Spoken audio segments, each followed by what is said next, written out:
Hey, good morning. It is Thursday, December 16th, on a cold, rainy fall winter day in Conway, South Carolina. This is the startup, cold start video of the car. Exhaust is cold, motor's cold,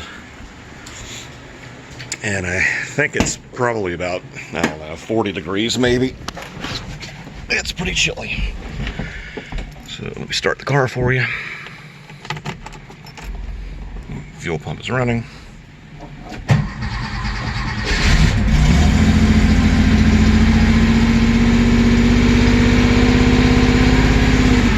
can see the gauges here, but oil pressure or oil level, temp gauge is buried in the needle down there. There you go. Oil pressure. Let it warm up a little bit. 980 miles. I drove 220 something yesterday. Give you a little look at the interior. There's the dash. There's the couple little cracks that have been repaired. And while it's idling, we'll go out here and go look at the motor.